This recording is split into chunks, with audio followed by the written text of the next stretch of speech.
Hello my dear students, so welcome back. I hope you all are fine. तो आज हम करेंगे class 9 की हिंदी की वर्कशीट नंबर 25। डेट क्या है हमारी 6। चलिए स्टार्ट करते हैं वर्कशीट।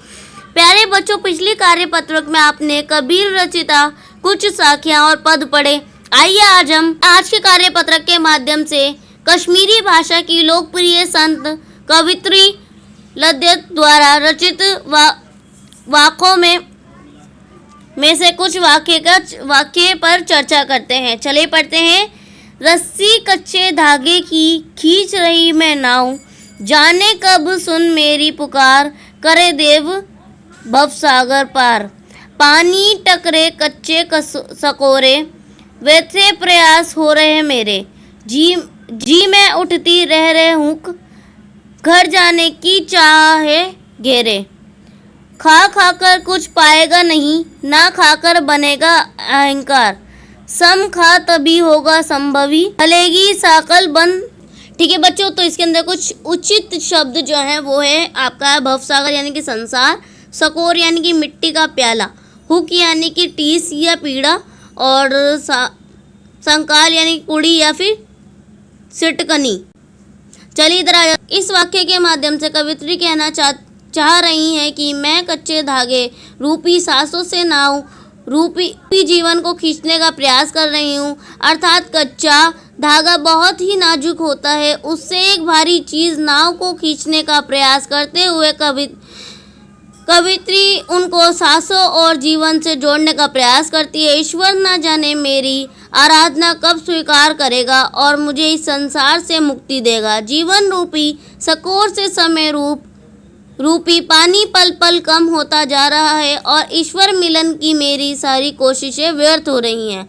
मन में पल पल ईश्वर मिलन की इच्छा उठती है और ईश्वर मिलने की इच्छा से मन भरा हुआ है। फिर आपका भोग ही भोग करने से कुछ हासिल नहीं होगा और किसी भी प्रकार का भोग न करने से भी अहंकार उत्पन्न होता है। इसलिए संभव से संसार का भोग करो, जिससे कि रहस्य का प्रदन उठेगा और ईश्वर मिलन हो पाएगा। ठीक है बच्चों, समझ में आ गया। तो ये था हमारा पैराग्राफ। अब हमें नीचे कुछ क्वेश्चंस दिए हैं, सॉल्व कर लेते हैं। पहला है आपका आशा है आपने इन वाक्यों के भावार्थ को समझ लिया होगा। बताइए इन्हीं वाक्यों में आधारित कुछ प्रश्नों के उत्तर सोचें और लिखते हैं। ठीक है, पहला है आपका कच्चे धागे की रस्सी की तुलना किससे की गई है? तो पहला है आपका ऑप्शन घोड़े की रस्सी से, सेकंड आपका सांसों से, थर्ड है आपका कुएं की रस्सी से, और फोर्थ आपका जीवन से। तो किससे की गई है भाई? सांसों से। ठीक है, चलिए अब आते हैं सेकंड पर। उपयुक्त व्याख्या में नाव किससे माना गया है? तो ऑप्शन फर्स्ट आपका पानी के जहाज को, बी है आपका पानी के किसी जीव को, जीवन या, और सी है आपका जीवन को, और डी है आपका संसार को। तो किसको माना गया है बच्चों? जीवन को। ठीक है, अब आ जाते हैं क्वेश्चन नंबर थर्ड पर। इनमें से पानी शब्द का कौन सा पर्यायवाची नहीं है? तो नीर, ये तो है भाई हमारा जलज, और फिर उसके बाद हमारा तोय, और उसके बाद है अम्बू। तो इसका होगा आंसर खा। क्या होगा? आंसर खा। ठीक है, नीचे आ जाता है क्वेश्चन नंबर 4 पर।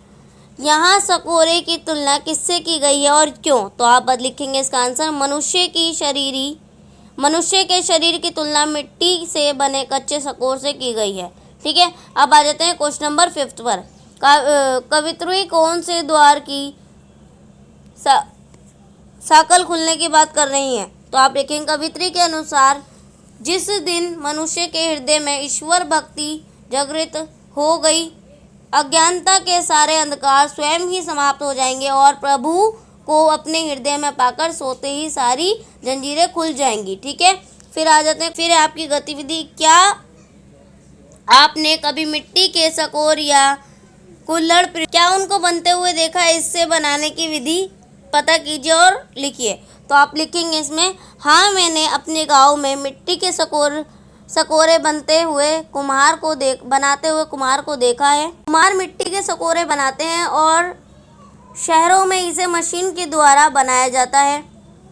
इन्हें बनाने के लिए काली मिट्टी अच्छी मानी जाती है और उसमें रेत मिलाया जाता है। रेत मिलाने से मिट्टी की पानी के प्रति प्रतिरोध क्षमता बढ़ जाती है और सकोर टूटते नहीं है। ठीक है बच्चों, तो गतिविधि भी हमने कर ली और क्वेश्चन से इसके 5 बेहद ईजी जो हमने कर लिए। एंड आई होप आप लोगों को वर्कशीट समझ में आ गई होगी। सो प्लीज़ चैनल को सब्सक्राइब करना मत भूलेगा और क्या करना है, वर्कशीट को शेयर कीजिएगा अपने फ्रेंड्स के साथ। और सब आप लोग चैनल को सब्सक्राइब प्लीज़ ज़रूर से किया करिए, क्योंकि आप लोगों के बेनिफिट के लिए वर्कशीट्स बनाई जा रही हैं जिनसे आप लोग पढ़ते हो, अपने ज्ञान में बढ़ोतरी करते हो, है ना।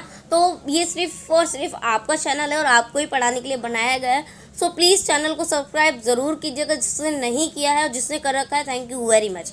तो चलिए मिलते हैं नेक्स्ट वीडियो में, तब तक के लिए take care and good bye.